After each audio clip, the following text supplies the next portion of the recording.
brought to you by Palvi Agrico. आता शेतीसाठी जे काही लागणार ते घरपोच मिळणार, तेही मोबाईलच्या एका क्लिकवर.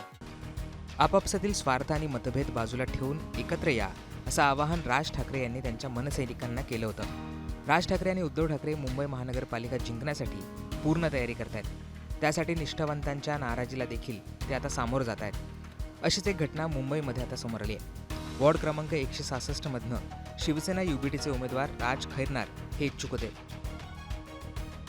परंतु ही जागा मनसेला देण्यात आल्याने इच्छुक खैरनार यांना मनसेकडनं आता उमेदवारी देण्यात आली आहे. रात्री उशिरा मनसेकडनं राजन खैरनार यांना एबी फॉर्मचं वाटपही करण्यात आलंय.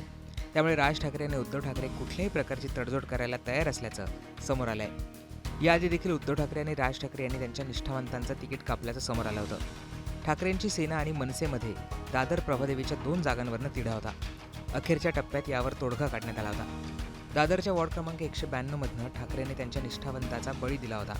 प्रकाश पाटेकर यांचं तिकीट कापून ही जागा मनसेला देण्यात आली होती. मनसेकडून यशवंत किल्लेदार यांच्यासाठी ही जागा सोडण्यात आली होती.